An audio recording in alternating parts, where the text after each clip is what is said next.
Tangawizi si ikirungo cyo mu cyayi nk'uko abenshi babifata gusa, ntisanzwe. Yakurinda kugugara igihe wariye ibiryo bigatinda mu nda, yakurinda iseseme wowe ukunda kujya mu modoka ukaruka cyangwa se ku bagore batwite. Tangawizi yakongerera apeti igihe uri kumva udashaka kurya. Hari indwara zitandukanye uri busange wajya kujya kwivuza kandi zakavuwe n'iki kirungo, ariko kubera kutamenya ugasiga umuti mu rugo ukajya kwivuza. N'ibindi byinshi turarebera hamwe. Iyi ginger, iki kirungo gifasha abantu bagiye batandukanye, niyo mpamvu muri iki kiganiro tugiye kugaragaza imimaro itandukanye ya tangawizi, turebe uko wayikoresha neza itaguteje ikibazo. Urasigara utakifata nk'ikirungo, bana nanjye turebe byinshi kuri yo, ntucikwe. Nongeye kuguha ikaze wowe udukurikiye aho waba uherereye aho ariho hose. Kuri uyu munsi wa none tugiye kwigana kuri tangawizi, aho hari abantu benshi cyane bagenda bayikoresha nyine mu buryo bunyuranyije n'ukuntu igomba kuba yakoreshwa. Abandi bo bakaba bayifatira nk'ikintu kiri aho ngaho gusa cyo kuryoshya icyayi, cyo kuryoshya ibiryo, cyo guhumuza. Gusa mu by'ukuri ntago ariko ikwiriye gukoreshwa gusa, ahubwo nayo ni kimwe mu bintu twahawe kugira bifashe ubuzima bwacu, cyane cyane igihe bwahuye n'ibibazo bitandukanye by'uburwayi. Hahandi tujya twisanga imiti yaduhindukiriye ibiryo, aho kugira ngo ibiryo ahubwo abe ari byo bitubera imiti. Rero nk'uru rugendo twatangiye rwo kwigisha ibyatugirira umumaro kandi bitari kure yacu, gusa n'ibiri kure nabyo umuntu yagenda akajya kubishakisha, ariko noneho reka tubanze tumenye kwivura, tumenye kwiyitaho twifashishije bino tubana nabyo bya buri munsi cyangwa se duturanye nabyo. Ibyo biratuzana ku cyigisho cya none cya tangawizi. Nureba neza uri buze gusanga abenshi dukoresha nyine tangawizi nk'akarungo gahumuza icyayi, nk'akarungo karyoshya icyayi, nk'akarungo twakoresha mu biryo. Ntago ari ibyo gusa, ahubwo ginger ifite umumaro ukomeye cyane ku buzima bwacu igihe umuntu yayikoresheje neza. Ubundi iki ni ikimera, ni igihingwa cyerera mu butaka, umuzi wacyo nyine buriya niwo dukoresha.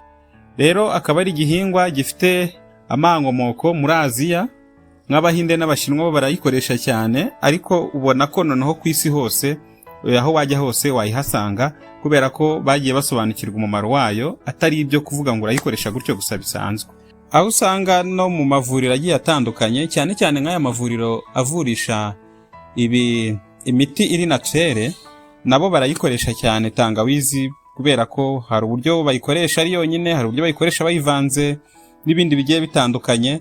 Rero ni ikintu gihambaye cyane kandi cyifashishwa mu buryo bugiye butandukanye. Tangawizi rero igira vitamine zigiye zitandukanye, ariko kwa kundi uyirya nyine ukumva harimo akantu kari gusharira, kari kokera ukuntu, kariya kantu nako bita gingerol, niko kantu k'ingenzi yifitemo ubwayo. Nicyo kintu gikomeye muri tangawizi, gifasha kurwanya ububabare no kurwanya udukoko dutera indwara. Ku kiganiro cya tungurusumu twaberetse ko kwa kundi uyihekenya ukumva hari akantu kari gusharira, turi kuvuga amabanga ya kariya kantu kari gusharira. Rero no kuri tangawizi kwa kundi uyirya ukumva hari akantu kameze nk'urusenda, uwo ni wo mwihariko igira, kubera ko yifitemo ubwo bushobozi bwo kuba yarinda ububabare no kurwanya udukoko dutera indwara. Ikagira indi vitamini dusanga mu bintu hafi ya byose bibisi, ariyo vitamini C. Vitamini C rero ni n'umwihariko cyane, kubera ko umubiri urayikeneye cyane cyane cyane. Uvuga ngo vitamini C ifasha umubiri kurwanya indwara, ikongera ubudahangarwa bw'umubiri, immune system, kandi igafasha uruhu gukomera. Murumva ko rero iyi vitamini C ni ikintu gikomeye cyane, ubaye utayifite byaba ari ingorane zikomeye cyane. Tangawizi ikagira indi vitamini bita B6. B6 rero ni nziza cyane nayo, kubera ko ifasha ubwonko gukora neza, ikanafasha mu igogora. Kumwe nyine umuntu arya ibiryo bikagenda bikajya mu gifu, bikava mu gifu bikajya mu mara, biva mu mara bijya mu mwijima, biva mu mwijima bijya mu mutima. Aho hose ino vitamini B6 ibikenewe cyane. Igira indi ntungamubiri bita magnesium.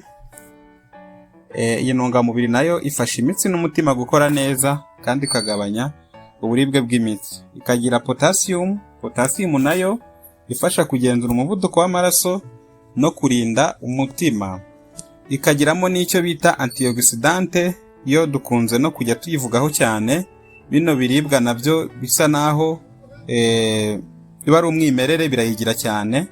Rero antioxidante irwanya kwangirika k'uturemangingo tw'umubiri. Iyi tangawizi rero urumva ko igira intungamubiri nziza kandi zitandukanye n'ubuzima bwacu bukeneye. Noneho reka turebe imimaro yindi tangawizi ishobora kuba yagira ku buzima bwacu. Umumaro wa mbere tangawizi igira ku buzima bwacu ni ukongerera apeti ku bantu bajya babura apeti. Ubwo apeti ni ubushake bwo kurya. Hari abantu nyine babaho akumva nashaka kurya, akumva nyine nta kintu ari kumva ashaka, mu by'ukuri akaba ashonje, ariko nyine mu kanwa akaba yumva reka da nta kintu arimo arakenera. Rero iyo ukoresha tangawizi kwa kundi uyifata, wamara kuyifata ushobora kuyifata ukayisya, ushobora gufata ifu yayo, noneho wenda ugateka amazi, wamara guteka amazi ugashyiramo gakeya, ntabwo ari byiza gushyiramo tangawizi nyinshi, ukabinywa mbere yo kurya cyangwa ukabinywa na nyuma yo kurya ariko waciyemo agahe runaka. Ibyo ngibyo rwose biragenda bigatuma n'uzajya ujya kurya uzajya ugera igihe cyo kongera kurya ufite ubushake bwo kurya. Umumaro wa kabiri wo gukoresha tangawizi ni ku bantu bakunze kugira iseseme cyangwa se bakunda kuruka. Ndavuga nko ku bantu bajya mu modoka bakaruka. Iyo wakoresheje icyayi cya tangawizi cyangwa ari amazi yayo, ibyo bintu byo kuruka mu modoka ntago bikunze kukubaho. Twongere tugaruke ku badamu batwite bari nko mu mezi ya mbere. Hano naho baba bakeneye tangawizi ariko iri mu rugero, kubera ko banyweye nyinshi nabwo bishobora kuba byabagiraho ikibazo. Rero iyo ukunze kuyikoresha nko ku mudamu utwite, nabyo bigabanya iriya seseme umuntu aba afite bitewe n'imisemburo wenda iri kugenda ikorwa muri we biturutse ku mwana cyangwa se ku kuremwa k'umwana muri we. Hakaba n'abandi bajya bagira iseseme biturutse nko ku miti bari gukoresha, nabo iyo bakoresheje tangawizi igerageza kuba yarwanya iyo seseme iri kubaturukamo. N'abandi bose nyine bajya bahura n'ibintu byo kumva bafite iseseme muri bo, bagiye bakoresha tangawizi irabigabanya, ikaba yanabikuraho bikarangira. Umumaro wa gatatu kuri tangawizi ni uko ifasha igogora, kuba igogora ryagenda neza rigakorwa neza. Ibiryo niba ubiriye nonaha bikagenda bikajya mu gifu bikamaramo amasaha yagenwe, bikavamo bigakomeza n'ahandi bishinzwe kujya bikajya gukora icyo bigomba kuba byakora. Ariko iyo urya ibiryo kagenda bigatinda mu gifu, kwa kundi umuntu arya akumva yatumbye, akumva ntazi ukuntu nyine ameze, icyo gihe iyo ukoresheje tangawizi ituma nayo nyine utagugara muri wowe, bitewe nuko ifasha ibiryo gushwanyagurika neza. Undi mumaro rero wa kane ni uko igabanya kubyimba mu nda. Urumva ko bijya kugirana isano n'uriya mumaro wa gatatu. Kubyimba mu nda ndimo ndavuga, noneho ni kwa kundi wumva mu nda harimo icyuka, kumva nyine wabyimbye cyane, wenda nta n'ikintu wanariye nta n'ikintu wanyweye. Icyo gihe rero iyo wakoresheje tangawizi iragenda ya myuka igasohoka, niba inarimo inuka cyangwa se nimimeze gute ikavamo yose ikagushiramo, noneho ugasigara umeze neza. Umumaro wa gatanu ni uko ifasha kugabanya ububabare. Buriya yifitemo ubushobozi bwo kugabanya ububabare bw'imikaya no muri bya bihe by'abagore nko mu gihe cyabo cy'imihango, nabwo iyo ikoresheje neza iba yifitemo ubwo bushobozi bwo kuba yagabanya bwa bubabare mujya mugira. Umumaro wa gatandatu wo uzwi na benshi, abenshi bajya bayikoresha nabo bayikoresha kubera iyi mpamvu ya gatandatu, ni uko tangawizi izwi mu gufasha mu kugabanya ibicurane n'inkorora. Aha rero iyo ushaka ko bihita bikira ako kanya cyangwa bigakira vuba, ubundi uyikoreshayo iri kumwe n'ubuki ukayivangamo n'indimu. Ibyo noneho warangiza ukabikoresha, icyo bigenda bigatanga bifasha koroshya umuhogo, noneho ugasigara umeze neza utarwaye ibicurane n'inkorora. Karindwi, tangawizi inafasha kugabanya cholesterol mbi. Iyo ikoreshwa neza kandi ku rugero ishobora gufasha umutima gukora neza. 8, yongera akanyabugabo ku bashakanye. 9, nuko yafasha kugabanya ibiro ku muntu ufite ibiro bidakenewe kubera ko yihutisha ibyo bita metabolisme. Umumaro wa 10 ari nawo turi busorezeho ni uko tangawizi izwi cyane mu kugabanya ububabare bw'amenyo, ifasha mu kuba nyine amenyo atakurya cyane cya gihe ubu yarwaye cyangwa se aba atameze neza. Ni byinshi tubaye tuvuze bino 10 kubera ko ni nabyo ahanini usanga yihariyeho.